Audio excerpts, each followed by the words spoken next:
These are the best table saw upgrades on a budget that you can get on Amazon. Let's go. If you like any of the tools you see today, I'll link them in the description and the pinned comment to help you find them easier. These are awesome. All right, out of the box is pretty impressive what you get here for the price, and that's what this is all about, the budget level stuff. Well packaged, I like that. It's a really nice beefy fence. So far so good. Oh, and this does have that extension on there. I like it so far. Just hope it's accurate. I was quite impressed coming out of the box. This is a fairly heavy duty miter gauge. In other words, this is extruded aluminum, very, very straight and accurate right out of the box as you see here, and very easy to assemble. You literally just loosen 2 bolts off the back of this thing, slide the fence on, tighten that up. You're good to go. You can move that fence wherever you want it along that rail there. It does also include a stop block with micro adjustments. At this price point, this is good to see. I love it. And we also do have the extension wing that we can extend out for more support for longer cuts. It also does come with a variety of wrenches that you can use to adjust this, which you'll probably lose. Just a few Allen keys and this tiny little wrench. Very minimal adjustments are going to be needed here if it's out of the box square. And they do say that right out of the box that it should be ready to go, but there is clear instructions on how you can adjust it should you need it. The actual knob here that you use to attach to your miter gauge, don't forget to put your little plastic washer on there. It feels like a plastic core there, but the outer edges has some type of aluminum grip on there. Not overly grippy, not like a barbell or anything like that, but it does have a little bit of texture there to help you grip it. And it's actually a nice size around to grip, tighten up, loosen, however you need to do that. Now there are positive stops all along where you see those detents. You just pull this little knob up and twist it so that it's sitting on top and not down in that groove. Once you do that and you loosen this knob, you can just slide it along, flip that back down, and it snaps back into place. Pretty cool. And you can leave that raised up to get any angle along the radius, right, that you need, all the way up to 67.5. Looks like all the way to 70 to the left or to the right. So 70 degrees either way. And those positive stops are at common angles, like 15, 22.5, 30, 35, 45, 60, and 67.5.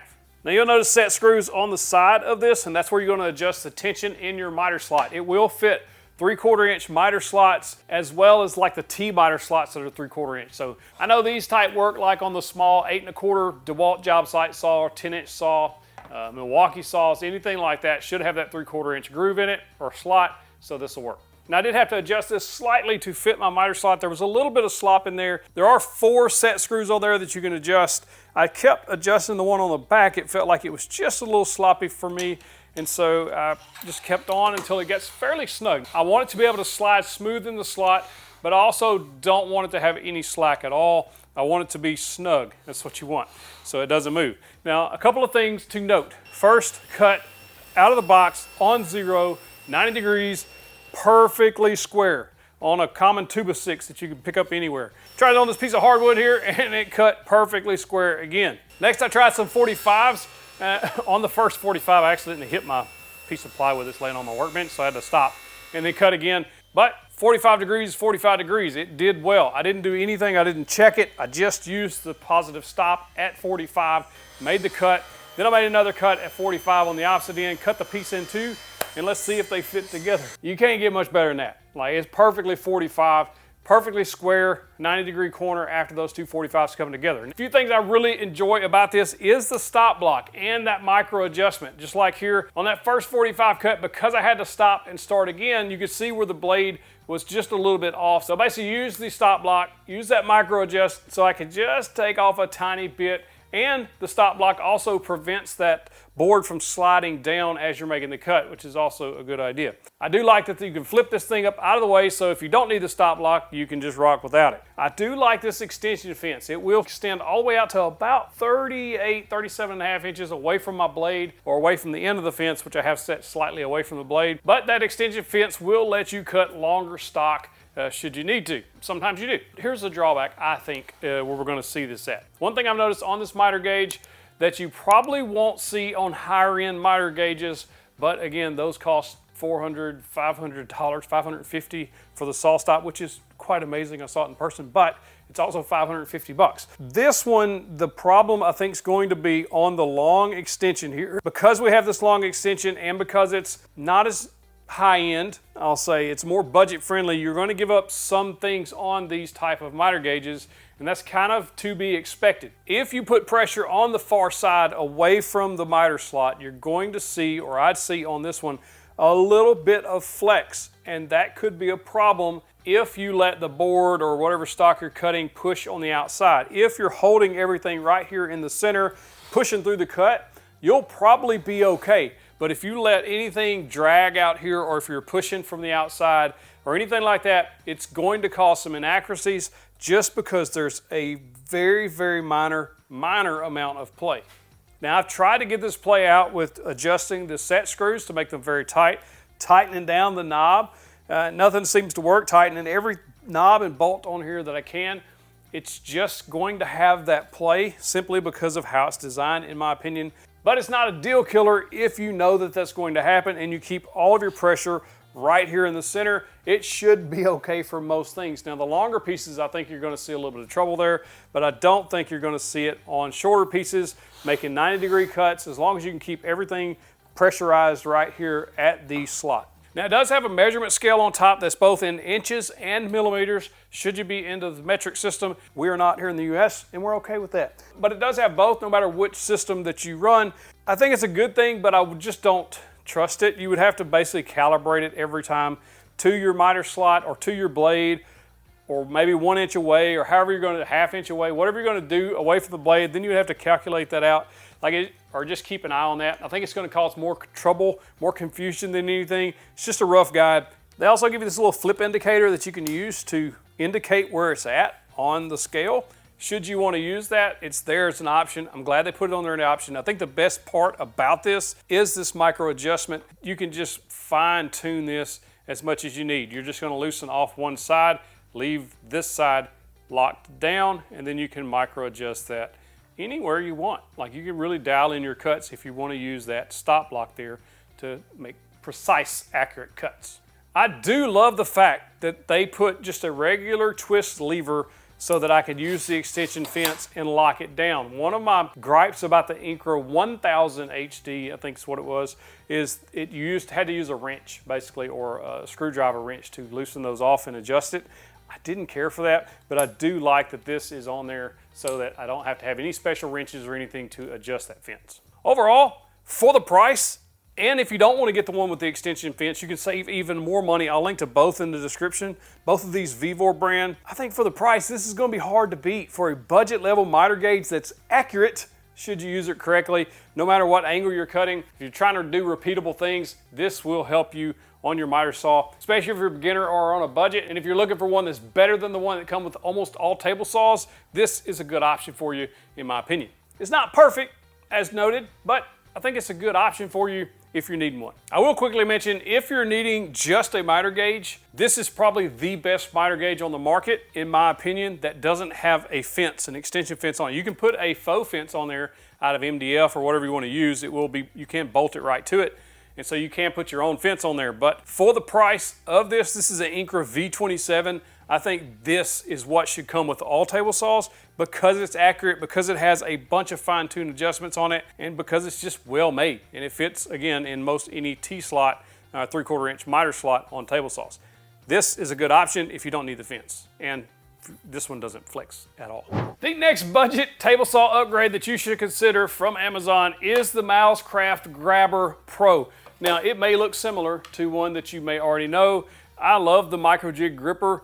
I've used one for years. And recently at a trade show, I talked to some Milescraft guys, and they said, hey, have you tried the Grabber Pro? And I said, no. And they said, let us send you one. Check it out, see what you think. Listen, y'all, out of the box, there's no setup to be done. Now, on the gripper, you usually have to assemble it. Not a big deal, but it's just one of the extra steps. This one, all you literally have to do is flip around this little foot that drops down, and you're good to go. Now, this one has a few things going for it that the gripper does not. First, I think the pad on the bottom, which a lot of people have told me that the gripper doesn't grip as well as they would like it to on their products. I've never had that issue, but some people do.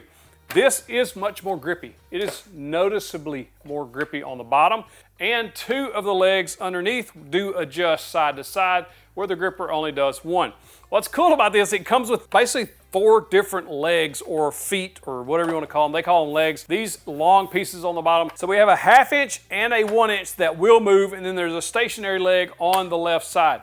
And you get both a 1/4 inch and they include an 1/8 inch leg that you can easily swap out with 2 screws. Where that's going to shine is if you're cutting very thin strips. And I like the fact that we do have that option there to swap that out, and it's easy. Another thing that's included with this is also this drop down leg on the back, or a pusher block, or whatever you want to call it. I love these at a jointer or even a bandsaw, because you'll be able to grab the back of that board and push it through the cut. It can also be useful on the table saw, obviously, but I do like this style. The feet that grip on the bottom or the back. It's very much like older push sticks that you see, like this one, that has the cleat on the back to grab the edge of the board and push it through. Also, the handle is tilted or angled on the MicroJig. It's a little bit more ergonomic, honestly, and it is going to help when you're going over the blade. You're usually standing left of the blade anyway, and it's tilted to this way. I do like that. You're also getting a longer footprint here. This is quite a bit longer than the gripper, and I don't think that's a bad thing. It's going to give you more control on the piece that you're cutting. So I think they've done a good job here doing something similar to the gripper, but making it a grabber. The gripper, the grabber, whichever one you want to check out, but I will say this one is quite a bit lower in price than the gripper at normal price. So if you want to check out one that you're trying to save money on, which is the purpose of this video, is to show you some budget options to upgrade your table saw to make you safer, this might be a good option for you. I'll link it in the description and pinned comment. There are a few features here that I do like better than the gripper, and I love the gripper. This cleat on the back is probably one of my favorite features, and I even let it kind of sacrificial into the blade on purpose so that I could push that thin strip all the way through. And I like the fact that I can do that, and I'm pretty sure I can order a replacement for that. If I can, I'll pop up yes here on the screen. I'm almost certain you can. And so if you use these for like thin strips a lot, then that might be useful for you. I also like the fact that I can move all of the legs to one side and get them out of the way. So if I am using something like a thin rip jig, then I don't have to worry about it getting caught up. And just the benefits of dropping this leg down on the side to give you more stability depending on the thickness of what material you're cutting, whether that's a 2x, 1x, whatever, it adjusts that, it just gives you a lot of stability. And the handle on here, I do like quite a bit better than the gripper handle. It's just more conformed to the fingers, there's grooves there, it's a little softer, and I like the fact that it's angled. It really does make a big difference because I always stand to the left of the blade, push the cut through. I like that. I think they thought this out. When I first saw this, to be perfectly honest, one of the reasons I haven't used one or got one for the channel, I thought, man, this is just a dupe, a knockoff, but it's different. It's similar, but different enough.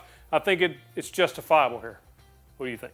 And speaking of that thin rip jig that I just mentioned, but this is another great budget option to upgrade a table saw. It fits in a standard miter slot. When you tighten that knob down, it locks it into place. There is a wheel right on the front of it that allows you to move the stock over between the fence and this, and it bumps that wheel, lock your fence down. That wheel moves, so you can push your thin cuts through, and you can repeat the process over and over. I've done this a bunch of times using this jig to make things like trim from a router station or a miter station, just little thin strips, just adds a little character to it, and I use this to do it with. I think it's one of the best upgrades you can make, and it's only about $30 or $35 on Amazon, so it's a good little buy. This one's from Peachtree Woodworking on Amazon, so it's a really good top quality brand, well-known brand, and it works well. And it's worked well for a long time. I've had this one for a few years. The next budget upgrade I think you should make is the DFM height gauge. This thing's less than $30, goes in 1/8 inch increments, made out of solid aluminum, and it's durable. I've had this for a couple of years now.